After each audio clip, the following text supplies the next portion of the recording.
बोलो जयकारा। बोल मेरे श्री गुरु महाराज की जय। जय। सौभाग्यशाली प्रेमी गुरमुखों, संसार के अंदर संत महापुरुषों ने बताया है कि ये जो मनुष्य है इसका मन बहुत बेचैन रहता है, भक्ति की तरफ नहीं लगता, और कभी कभी तो इतना मन बेचैन होता है कि ये डिप्रेशन में भी चला जाता है। तब संत महापुरुषों ने फरमाया इन सब का जो इलाज है, सबकी दवाई है, वो एक ही है, भजन और भजन करो और नाम जाओ, सत्संग में जाओ। क्योंकि सत्संग में जाओगे तो आपके विचार बदलेंगे, आप वहाँ से अच्छे विचार करोगे तो देखोगे, तो फिर आपका जीवन जो है अच्छा हो जाएगा। आपका मन कभी भी उदास नहीं होगा और ना ही आप डिप्रेशन में जाएंगे। संत महापुरुषों ने एक कथा सुनाई कि एक बंदा आया, भगत आया, वो कहने लगा जी कि मेरा मन बहुत ही परेशान रहता है, बहुत ही परेशान रहता है। कभी कभी तो मैं डिप्रेशन में चला जाता हूँ।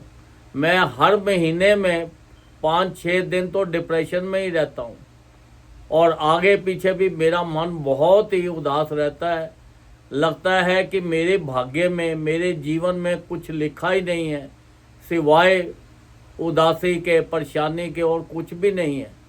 और मैं कुछ भी नहीं कर सकता क्योंकि मैंने 1-2 काम शुरू किए, अब वहाँ उसमें भी घाटा ही घाटा हो गया।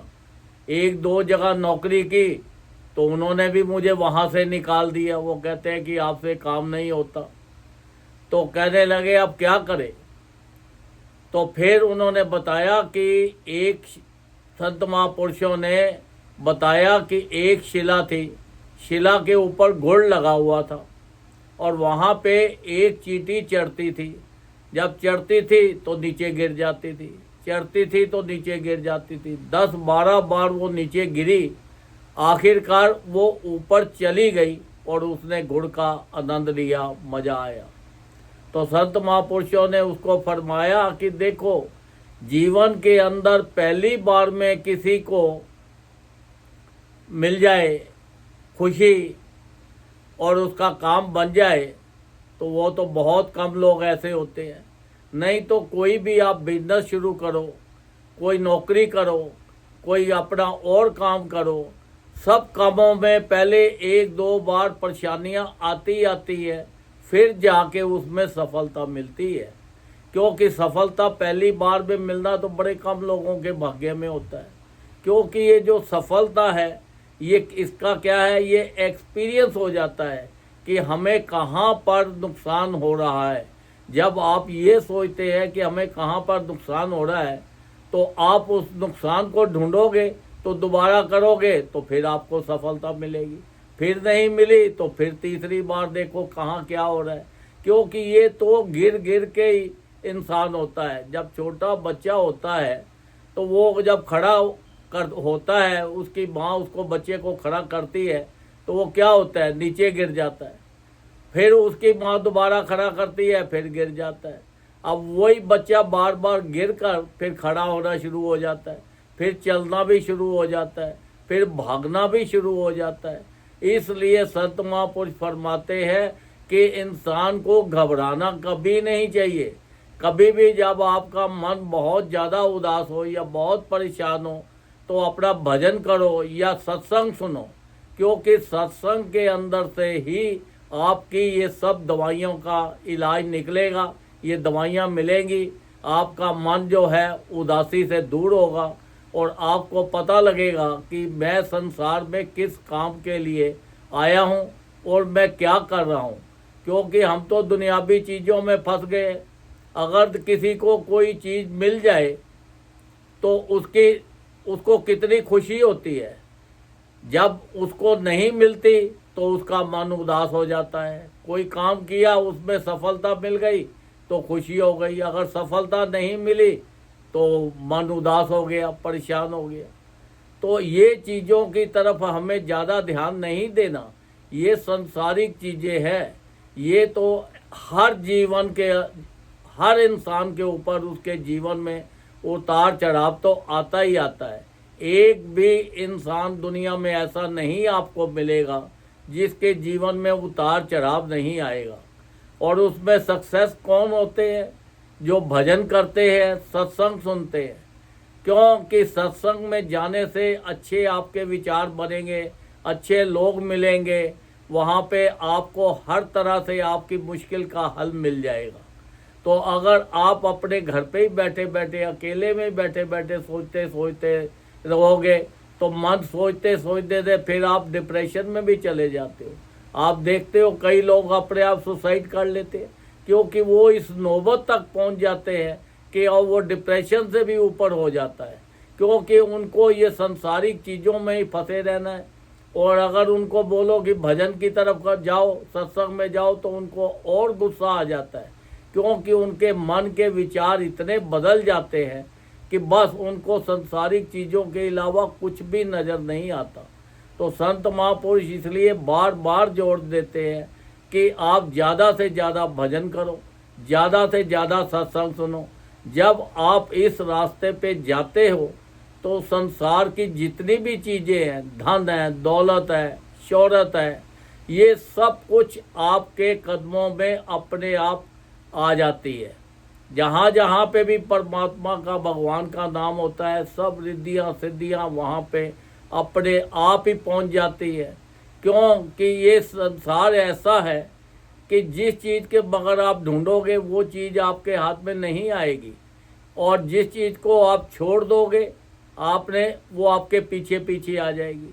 आप कर्म करना है, आपने उसकी तरफ ध्यान देना है, कर्म करना है, हिम्मत करनी है, ज़्यादा पीछे नहीं भागना। जब आप कर्म करोगे तो उसका फल आपको आज नहीं तो कल, कल नहीं तो परसों डेफिनेट मिलेगा। क्योंकि आपके विचार, आपका इरादा पक्का होना चाहिए, विचार अच्छे होने चाहिए। आप सबके लिए अगर अच्छा सोचते हो, अच्छा करते हो, तो परमात्मा आपका साथ देता है। अगर आप किसी के लिए गलत सोचोगे तो आपका परमात्मा उसमें गलत चीज़ में आपका साथ नहीं देता। वो हमेशा परमात्मा यही चाहते हैं, संत महापुरुष यही चाहते हैं कि हमेशा सबके लिए अच्छा सोचो, अच्छा करो। देखो, ये संसार के अंदर परमात्मा ने संतों का रूप धारण करके अवतार लिया है, और फिर उन्होंने अपने जीवों को इकट्ठा करके नाम दान दिया है, उनको दर्शन दिए और उनसे कहा है कि देखो आप ज़्यादा से ज़्यादा नाम जपो, हम आपकी गारंटी लेते हैं, इस लोक में भी आपकी रक्षा करेंगे और परलोक में भी रक्षा करेंगे। एक बंदा था, भगत था, वो कहने लगा कि ये लोक में तो चलो मान लिया जाए ये कर देंगे, पर लोक में ये कैसे करेंगे इसे हमारी रक्षा। पहले लोक की रक्षा तो देखे। मैं यहाँ से दिल्ली से बम्बई चला जाता हूँ और वहाँ जाके देखता हूँ कि ये मेरी कैसे रक्षा करते हैं। अगर दिल्ली से मैं बम्बई गया तो इन्होंने मेरी रक्षा वहाँ पे कर दी, तो फिर मैं मान लूँगा कि ये परलोक में भी कर देते हैं, ये भगवान है। अगर वहाँ नहीं कर पाए तो फिर क्या होगा। अब वहाँ पे गया और वहाँ पे वो उल्टे सीधे काम करने शुरू कर दिए और लोगों के लूटना फूटना शुरू कर दिया। अब बोला कि हे गुरु महाराज जी, मेरा दिमाग सीधा करो ताकि मैं लोगों को लूटूं नहीं, लोगों के लड़ाई नहीं करूं, परेशान नहीं करूं। अब आप मेरा दिमाग बदल सकते हैं और कोई नहीं बदल सकता। देखता हूं आप मेरी रक्षा करते हो या नहीं करते। मैंने तो और ज़्यादा करना है, देखता हूं कि आप मेरी कितनी मदद करते हो। जैसे ही उसने ये सोचा तो आगे से किसी के साथ लड़ाई करने लगा, जानबूझ के ही कि अपने आप को दिखा रहा था। तो वो आगे से उसने इतने प्यार से, मिठास से उसको दृष्टांत दिया। कहने लगे कि देखो, ये जो मनुष्य देह तुम्हें मिला है ना, ये मनुष्य से अच्छे काम करो, लोगों से लड़ाई झगड़ा मत करो, लूट मत करो, किसी की निंदा मत करो। क्योंकि अगर आप करोगे तो आपको सिवाय दुखों के कुछ नहीं होगा। ज़्यादा करोगे तो पुलिस पकड़ के ले जाएगी, जेल में भी चले जाओगे। तो देखो संत महापुरुष किसी न किसी रूप में आकर रक्षा कर देते हैं। जब वो रात को सोया अपने बेड पे तो उसने क्या देखा कि गुरु महाराज जी आए हैं, संत महापुरुष सामने आगे खड़े हो गए हैं और उनसे बोल रहे हैं, कहते हैं कि हमने तो जो शिक्षा देनी थी तुझे दे दी है, तूने जो मांगा था हमने तेरी इच्छा पूरी कर दी है। कि देख, हम तूने दिल्ली से बम्बई भाग के आया और तू यहाँ गलत काम करने लगा, हमारी परीक्षा तू लेने लगा। हम तो अपनी परीक्षा में सफल हो गए हैं। हमने तो तुझे बता दिया है कि हम वो इंसान के रूप में आए थे और तुझे बता दिया है। अब तेरी इच्छा है तो भजन कर या ना कर, हमारी तो कोशिश यही रहेगी कि तू ज़्यादा से ज़्यादा भजन कर और सत्संग में जा। तो तब से उस भगत ने सारे संसार के काम छोड़ के और उसने बोला कि मैं ईमानदारी से काम करूँगा अपना और भजन ज़्यादा से ज़्यादा करूँगा, सत्संग में ज़रूर जाऊँगा, क्योंकि हमारे सारे दुखों का एक ही इलाज है, भजन और सत्संग। देखो उन्होंने तो संत महापुरुषों ने तो हमारे लिए कितना आसान तरीके बना दिए हैं। 5 नियम, श्री आरती, पूजा, सत्संग, सेवा, सिमरन और ध्यान। जो श्रद्धा सहित करे निश्चय हो कल्याण। वो कहते हैं जिस परिवार के अंदर भी ये 5 नियम चलेंगे तो उसकी भी हम पूरी रक्षा करेंगे, संसार के भी सारे सुख देंगे, लोक के भी सुख देंगे, पर लोक के भी उनको सारे सुख देंगे। तो देखो उन्होंने तो इतनी अपार कृपा हमारे ऊपर कर दी। अब हमारी ड्यूटी बनती है कि हमें उनके हुक्म में चलना है।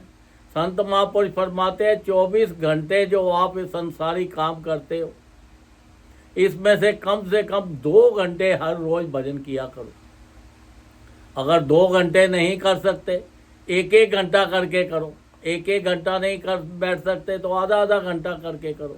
अगर आपका शरीर नहीं मानता तो लेट के करो, उठते बैठते ट्रैवल कर रहे हो तो ट्रैवल करते करो, क्योंकि शरीर के साथ संसारी काम करने हैं, मन के साथ भजन करना है। ये मन ही एक ऐसा है, जब आपने अपने मन को काबू कर लिया तो समझ लो कि आपके जीवन का कल्याण हो गया। मन काबू करने का बड़ा आसान तरीका संत महापुरुषों ने बताया कि देखो जब भी हो उठते बैठते अपने मन में गुरु की मूर्त को अपने ध्यान में रखो और हर वक्त ये सोचो कि परमात्मा हर वक्त हमारे साथ है, और अपना भजन मन ही मन में भजन करते जाओ और ये शरीर से संसारी काम करते चले जाओ। तो देखो आपको जीवन का कितना आनंद आएगा।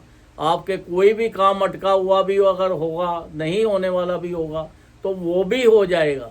हर तरह से आपकी परमात्मा रक्षा करता है। शर्त एक ही है कि हम उसके बन जाएं। वो तो हमारा बन गया हुआ है, और तभी हमारा बना है तो हमें नाम दिया है, हमें दर्शन देते हैं, हमारे ऊपर कृपा हुई है। ये तो इंसान एक वफादार नहीं बेवफा है इंसान है। ये कहता कुछ है करता कुछ है। जब हम परमात्मा के घर से आए थे, जब हमने जन्म लिया, तो हम उस परमात्मा से वादा करके आए थे कि देख हम संसार में जा रहे हैं, हम तेरा नाम जरूर जपेंगे, भजन जरूर करेंगे। उन्होंने परमात्मा ने हमारे ऊपर इतनी अपार कृपा करके हमें मनुष्य दे दिया। हम मनुष्य दे पाने के बाद संसार की खूबसूरत चीज़ों में फंस गए और उसी के अंदर ही हम फंसे हुए हैं। हम ये जो शरीर उसने हमें दिया, ये शरीर हम ये सोचते हैं कि हम ही ये शरीर है। एक्चुअल ये शरीर हम नहीं है। ये शरीर हमें कुछ थोड़े से वक़्त के लिए मिला है, इसकी भी कोई गारंटी नहीं है कि कितने समय के लिए मिला है। आप देखते हो संसार में कोई छोटा बच्चा होता है तो वो चला जाता है, कोई जवानी में चला जाता है, कोई बुढ़ापे में चला जाता है, कोई वृद्धावस्था में चला जाता है। तो ये तो इसकी कोई भी गारंटी नहीं है। संत महापुरुष फरमाते हैं कि देखो जो वक़्त निकल गया तो निकल गया, उसको भूल जाओ। अब जो आने वाला वक़्त है वो वक्त को अपना अच्छा करो, ताकि आपके जीवन के जो रास्ते हैं सब साफ हो जाए, जितने भी कंकड़ कांटे हैं वो आपसे दूर हो जाए। आप स्माइलिंग फेस से हंसते हंसते हुए खुशी से ये जीवन का ट्रैवल करो। ताकि संसार के भी सारे सुख आपको मिले और परलोक के भी आपको सारे सुख मिले। जितना ज़्यादा भजन करेंगे, नाम जपेंगे, सत्संग में जाएंगे, उतना ही हमें लाभ मिलेगा। हमारा संसार में भी हमें इज्जत मान खुशियाँ और संसार की सब चीज़ें मिलेंगी। जब परलोक में भी जाएंगे तो परलोक के अंदर भी हमारे लिए सब हर तरह से हमारे लिए रास्ते खुले होंगे, खुशियाँ होंगी, वहाँ पे भी सुख मिलेगा और यहाँ पे भी सुख मिलेगा। बोलो जयकारा, बोल मेरे श्री गुरु महाराज की जय। जय।